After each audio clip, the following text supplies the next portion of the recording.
Good evening, everybody. Welcome back to another week. We got clear skies here in Texas, but it's quite nice outside.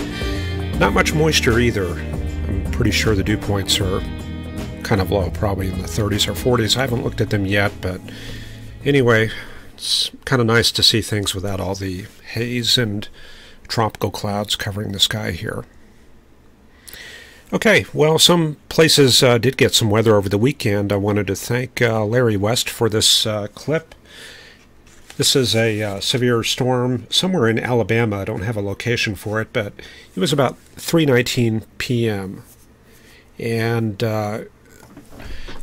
this kind of has the appearance of a lot of people think that there might be a tornado that you can see in this kind of radar imagery. However, it's important to keep in mind that this is a plot of reflectivity, so you're actually seeing the rain and the hail. However, the RFD, which is on the left side of the image, unfortunately I can't annotate this, it does carry the hail down and wraps it around, and that's what we can see there on the left side. Also, we can see a little bit of the weak echo region up in the center, that big bulky area, and that's kind of a reflection there of the updraft. So maybe we'll look some more at these 3D images when we have the next severe weather outbreak. Okay, we'll head to... No, we're not going to do that again. Hang on a second. That's a little better. Although that footage was definitely worth looking at twice, I would think. Anyway, we got a cold front coming down through the Rockies, and there it is. However, you can see that the air behind it is fairly mild, only 60s back there in northern Nevada and the Great Basin area. And we can see a little bit of the cyclonic flow. These fronts do tend to be kind of difficult to pick out when they're in the mountains there. However, you can kind of see the... Well, I'm not sure you can see that very well. On the synoptic picture, yeah, you can definitely see the cyclonic flow there. But once you start zooming in, it does get a little bit confusing there. So we're kind of relying here on the pressure field. But anyway, there's the cold front coming down. And let's take a look elsewhere around the U.S.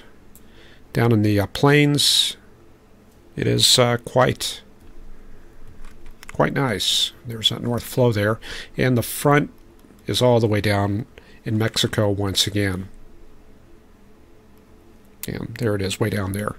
However, you can kind of see the upslope flow that they're getting right there, the onshore flow bringing moisture from the Gulf, and here the terrain is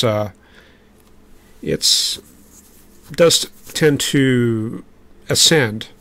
It's not really pancake flat like Texas there, so we get a lot of clouds and fog in that region. Up in the North Plains, it looks like it has warmed up. We're actually seeing 60s up there in Minnesota. Up to the north, another cold front coming down, but it does not look too severe. Only 50s, so it's looking a little bit more like April. And the bulk of the cold air is still lurking up there in northern Manitoba and Nunavut. However, I don't think that is going to be headed our way this time. And then the big picture looks like that. There goes our outgoing system right there, crossing through the southeast U.S., and it should be pretty much offshore there by the same time tomorrow. And here's our new Pacific system. The pressures up there are a little bit high, 1030 millibars, so I would expect at least one more round of cool air coming south. Okay, let's see. Head to the charts. Let me see if I can find them. Hang on a second. There they are. That's a quick look at our severe weather yesterday. Really not much. One tornado there in Alabama at, let's see, that was 1811 Zulu, so that's going to be about 1:11 p.m. there. And only 3 confirmed reports. Okay, yeah, I wanted to take a look at some of the dynamic stuff.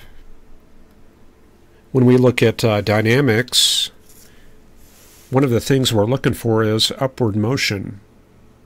And we rely on quite a few products, and it is possible to take the model data and get the vertical velocity. We can get it directly. That is possible. And that's basically the omega term. And this is what it looks like. And it's a bit noisy, especially out here in the western U.S. So we can't really, I mean, this is a upper air analysis up at 500 millibars of vertical velocity. And it would be very hard to pick out organized areas of ascent. We can kind of see large-scale areas of ascent like this, but that's about it. We can't really narrow that down any better. So, well, what do we do?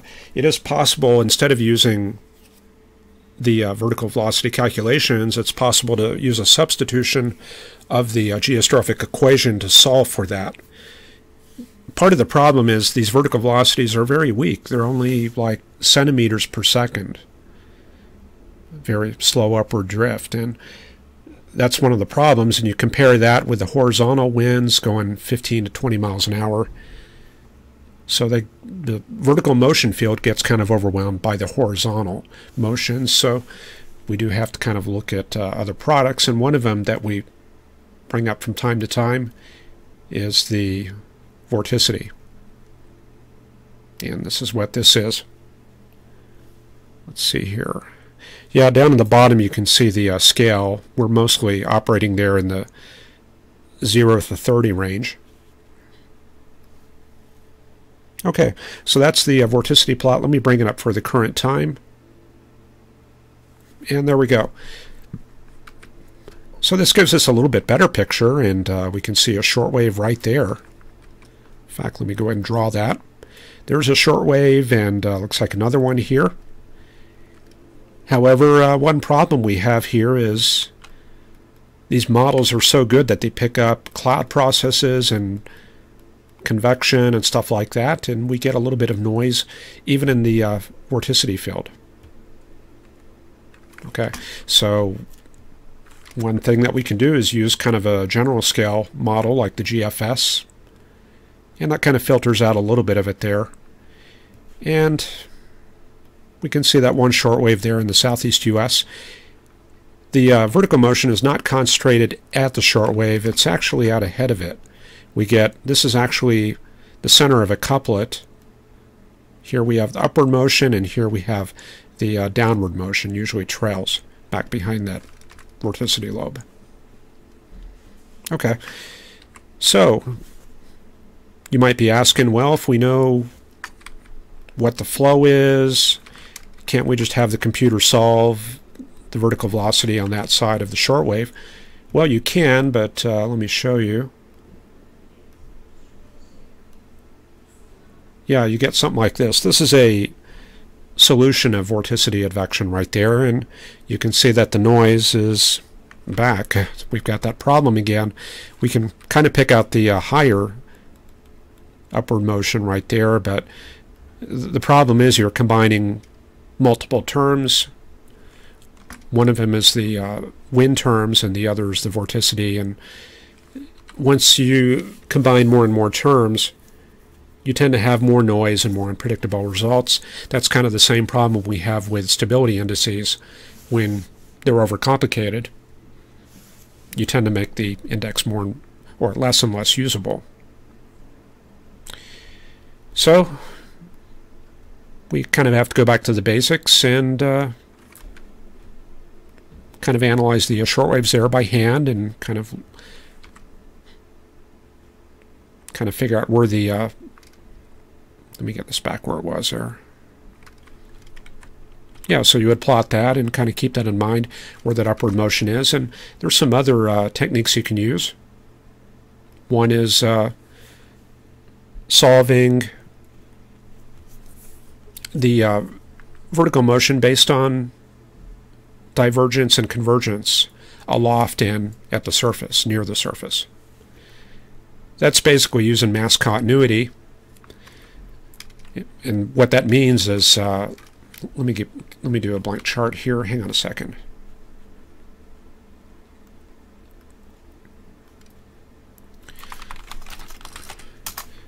You can just ignore Google there. I'm kind of using this for white space. Anyway, okay, picture this as the ground right here. And this up here is the stratosphere. That's basically the ceiling, and it kind of resists vertical motion.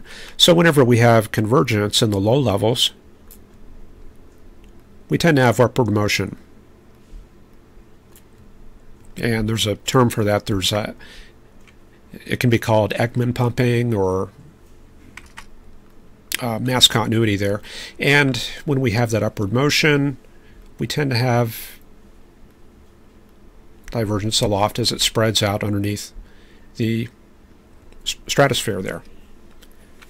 Now, of course, this can also happen the other way, where we have divergence aloft, which causes pressure falls and lift and a response in the surface wind field. So it can kind of happen two ways there. So one way we can kind of diagnose that is with we can actually solve the divergence in the upper levels and the low levels. This is a product at SPC. Let me show this to you right here. It's going to be under this upper menu under 850 to 250 differential divergence right there. And what this is showing us is that the red is areas of convergence in the lower levels, and the purple is areas of divergence in the upper levels. And when the algorithm here finds a good pairing between the two, just using subtraction there, it will shade it, and you can see these green areas here. That's where it thinks that's basically where at a certain point the low-level convergence is pairing with upper-level divergence. So that's a way you can solve that there, or that's a way you can look for vertical velocity right there. So you can go either by the shading, or you can look strictly at the colors. And like right here where it's minus, or where we have divergence here in Missouri, you might anticipate maybe some upward motion. I'm sorry, I got that drawn the wrong way. This is indicating divergence aloft. Okay, so you would look at that and think that there could be upward motion underneath there, and maybe some convergence in the low levels going into that. So that's another thing you can look for on a severe weather day. And let's see how this matches up. Okay, so there's obviously some weather going on in the southeastern U.S., and we do have to be careful because the convection out here can kind of interfere. Even when it's parameterized and being handled well by the model, it can still be reflected in the fields there. So what this is showing us, well, let's go to the 500 millibar chart, the heights and vorticity there.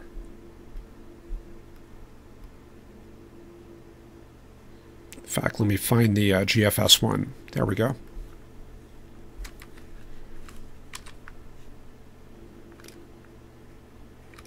Okay, so there's where we're at right now.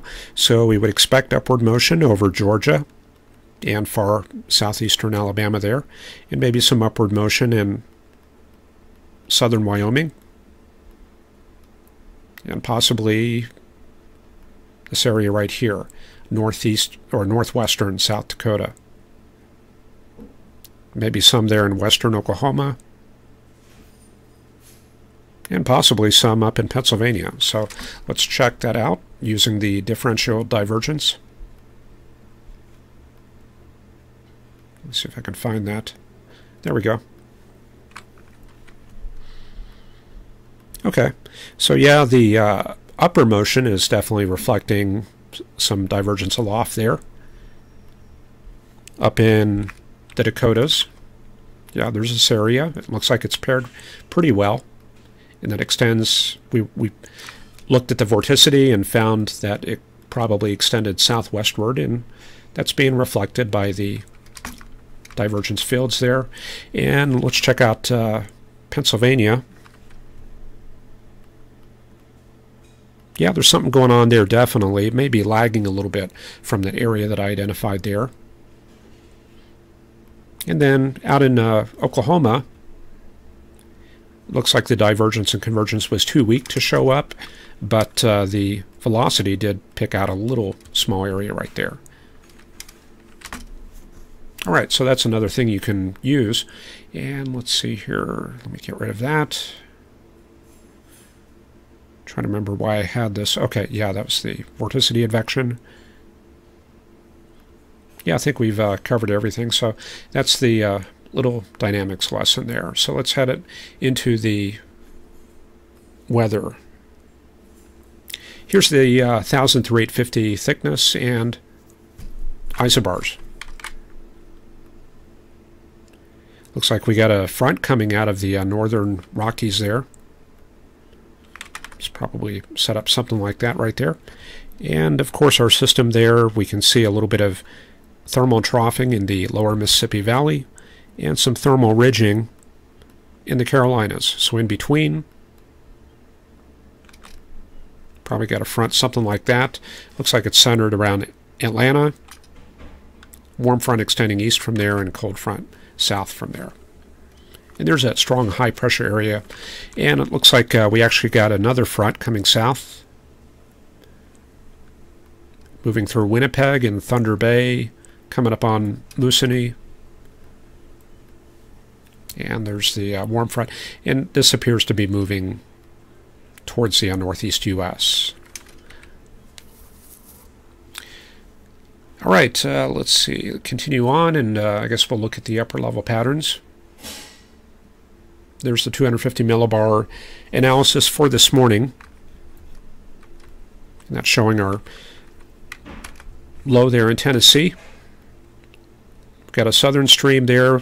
Because the weather is kind of cool in Texas, that's likely to be a polar front jet, not a subtropical jet. And we have another polar front jet up to the north, so we've got kind of a split flow pattern going on.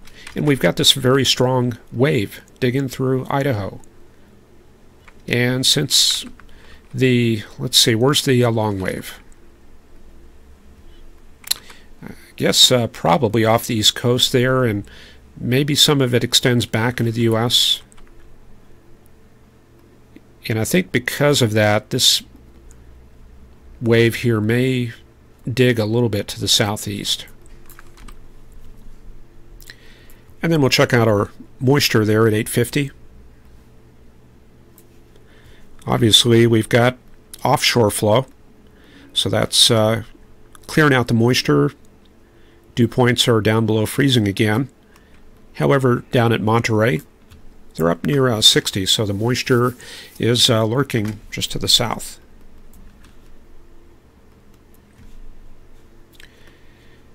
All right, let's see here. This would probably be a good time to go into chat.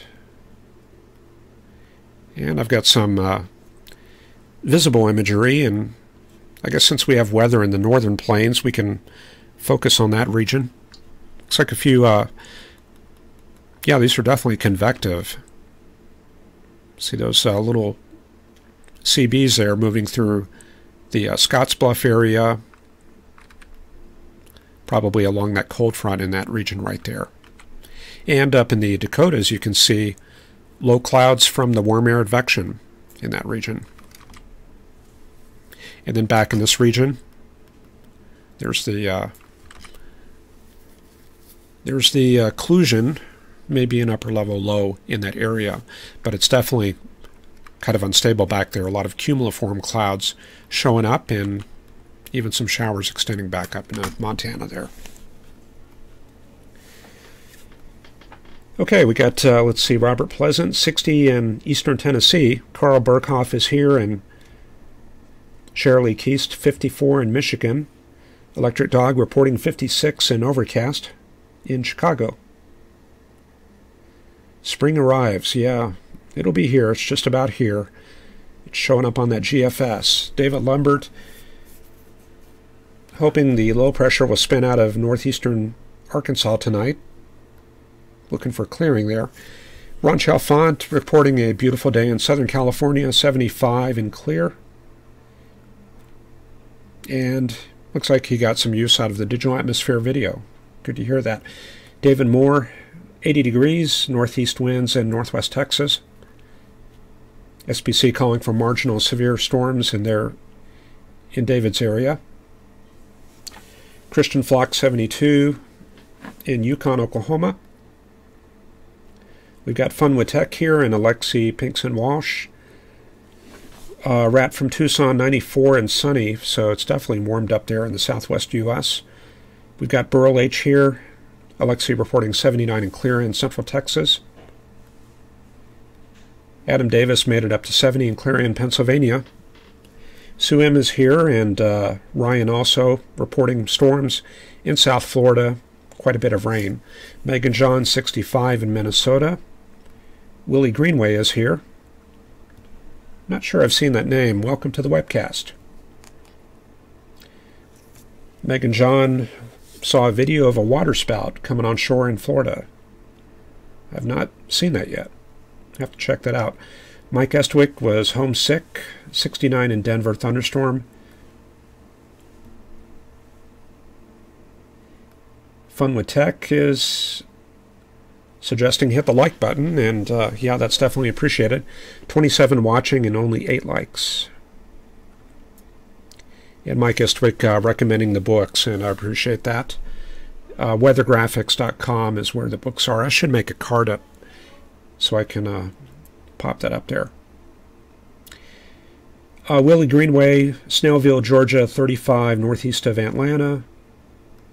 Trying to understand how to predict the weather. Well, if you tune in every evening, it'll definitely sink in. So we go over different things every webcast. And Will Dozal, 67 in Des Moines. Sounds pretty nice, about like we are here. All right, so let's see. Yeah, definitely it looks pretty good out there on the West Coast. Ron reporting that good weather there in Southern California. He's about right in here. But we've got Cirrus moving on shore, so looks like that'll be kind of a short reprieve there. And let's see what's going on elsewhere. I don't think I can get any further east than that, but yeah, there's the storms there in northern Georgia. It looks like that's probably kind of elevated. I'm not seeing like huge anvils coming off of that convection there. And you can see that the upper level low is down in this area right here, western Tennessee. If you look at the cloud motion, it's kind of wrapping like that, especially in the upper levels there. So that's where the upper level low and the occlusion of that system is located. The main baroclinic zone where the active fronts are, they're out in this area to the east. Okay, and then a quick look at the water vapor imagery. And wow, that system definitely is wrapped up. Remember that this is sensitive to mid and upper level moisture, so it's going to show up a lot better on this water vapor channel. But there's that spiral of water vapor coming into that system there. And also the dry slot. There it is. That's also wrapped around. However, out west, we've got the moisture coming in, and looks like we got a system way down here. And that appears to be moving up towards Baja California or the southwest. I'll have to look for that on the charts here. And yeah, we've got the goes west sector. Get a better look at that. That looks to be pretty potent there. Some pretty good motion associated with that vertical motion. There's the upward motion, and there's some strong downward motion right there. Okay, so a little bit of a southern system there. So we'll go ahead and head into the forecast. Here's the heights and vertical velocity. I need to bring up the vorticity. And actually, you know, I've got a better chart for this.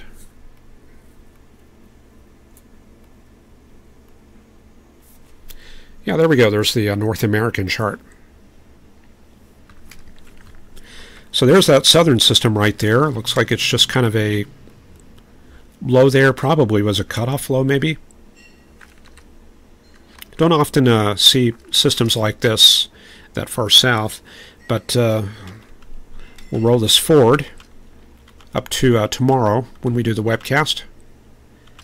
And it looks about like that. It looks like that disturbance is approaching San Diego and Tijuana there. Looks like we've got a cutoff low off the California coast there. That short wave from Idaho makes some progress. It looks like it's moving slowly, but it looks like it's approaching Denver and western Nebraska there. The system in Georgia and Tennessee, Alabama is slow to move out. The main area of baroclinicity is, remember, out in this region here. Here's the ridge. Here's the trough. So the front's going to be somewhat like that right there. So the front will be moving offshore, and we're going to have just kind of some cold air moving in behind. This is a very impressive system there in Alaska. It's probably not producing a whole lot of weather at the surface since this is mostly an occlusion, but probably some very active weather out in the Gulf of Alaska there. So we'll roll things forward to Thursday, and this is how things look. Let me roll this back. Hang on. Wednesday. Yeah. Wanted to go back a little bit. That system we had tomorrow night in Nebraska is now moving towards Oklahoma and Texas. So there could be some weather on Wednesday there for the southern plains. And then you can see we have this other trough moving southward. So it looks like a bit of a double shot. This comes through Denver Thursday and into the central plains Thursday night into Friday morning there. And then that low offshore, looks like that comes onshore. And there it is, coming into the Great Basin during the weekend. And we start getting some waves moving across the high plains. So it looks like maybe a bit of thunderstorm starting up around that time, and then a few more waves upstream. And then that one on the backside looks like that digs pretty strongly there, and that'll be approaching New Mexico, Colorado, Texas around a week from Wednesday, around the 1st going into the 2nd. You can see the Hudson Bay vortex is it's moved north, and now that area is under very strong westerlies, so that's going to cut down on the cold air coming southward. You see how things were earlier. This is the current map, and you can see that we've got the southwesterly flow in that area and a bit of troughing in that Hudson Bay region. And then as we go through the next week, that kind of shuts down as this band of zonal flow gets established. So that is going to probably be the end of these cold outbreaks into the plains there. And let's see how things look through the rest of May, or through the 1st and 2nd week in May. It yeah, looks like we hold on to that zonal pattern. Things look to be warming up, especially in the southwest there. And in fact, the pattern is so much like May that Canada is starting to get these progressive systems coming in from the Pacific. And when we get to the very end of the frame right there, some very strong negative tilt troughing. So we may have some interesting weather coming up, maybe just after Mother's Day there. Okay, so let's go ahead and put things together there. And this time of year I like using the dew point. We can kind of use that as a tracer for the wind flow and also see what the moisture is doing. So starting out, we can see that moisture ridge coming up into Georgia and South Carolina, so that's going to support those showers in that area. And back here you can see low pressure, that's the occlusion, and then this is going to be the baroclinic system there in Georgia. And there's the warm front. A little bit of cold air coming in the backside, and then here's our next system coming southeastward. So by tomorrow afternoon, looks like that cold air really bolts south there.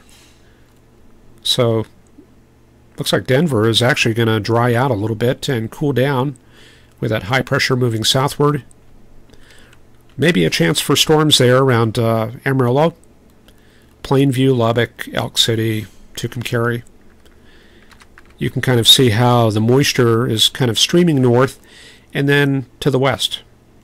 So maybe a little bit of upslope storms there along Interstate 40 tomorrow. And then let's see, moving forward into Wednesday night, very strong upslope flow around Lubbock and maybe down to Midland there. So depending on how much moisture we have, possibly some overnight thunderstorms in that area. And then going into Wednesday, that cold air sinks southward. So some areas of Texas around Austin, Tyler, Longview, Shreveport, Centerville may see a chance of thunderstorms with those 60s dew points in that area. But going into Wednesday night and Thursday, we kind of scour out the moisture, and we'll have another good day there on Thursday, but the moisture is going to start surging back with increasing intensity there. Looks like another shot coming in for Friday with this next system, so that's kind of a quick turnaround there for the cold air. That's going to clear things out, I guess, for Friday and Saturday. And you can see the moisture kind of disappears there, and now it's trying to surge up Sunday evening. So it looks like kind of a nice weekend at least, but Monday we're going to start getting the kind of a spring-like pattern here. You can see the very strong troughing on the high plains. This is a lee side trough, maybe a thermal trough, and that's going to basically suck the moisture northward. So for next week, let's see how things look. The moisture, lots of 60s coming north all the way up to Iowa, Missouri, and the dry line should get established. And I would expect to see maybe some thunderstorms starting to appear there on the high plains about a week from now. And wow, look at that moisture come up. 65 all the way up to I-40 there, 70 along the coast. Dry line is going to be around Amarillo to maybe Clovis and Lubbock there. It appears Wednesday might be kind of an active day. This is around the 2nd. See how strongly defined that dry line is right there. So possibly a dry line day, western Oklahoma, northwest Texas, central Kansas, and looks like our triple point is up there in Nebraska. I'm sorry, yeah, this is Wednesday the 2nd. Okay. And then going into Thursday the 3rd, looks like the pattern kind of progresses eastward.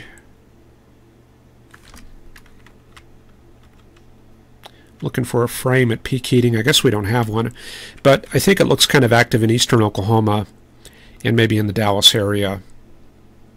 So probably I would expect maybe a chance for some big storms in the Dallas-Fort Worth area around maybe the 3rd on Thursday. Another cold front coming south. Also fairly strong, but I don't think this is going to be the kind of outbreak that just wipes out all the moisture like what we've had. Cold front heading south over the weekend. And the moisture is quick to return. So it's back up after 2 or 3 days, and we're back to another chance of storms there as we get towards the 10th and 11th. So that's about all I have this evening. Let me take one last look at chat here. I've got dinner waiting. I've got had some Chinese food delivered. Let's see here. Storm Chaser was an Air Force forecaster. Yeah, I was an Air Force forecaster for about 10 years. Willie Greenway thought he saw a supercell in Noonan, Georgia today. Ryan looking for a brutal summer 2018, but maybe an active hurricane season 2.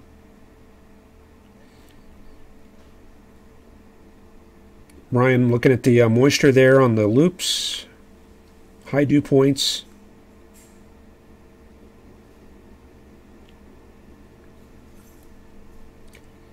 And Alexi says nothing during the weekend of the 18th, moving then. So, yeah, I guess we'll see. All right, yeah, that's about all I got for tonight. Thanks all for watching, and we'll see you tomorrow. Take care.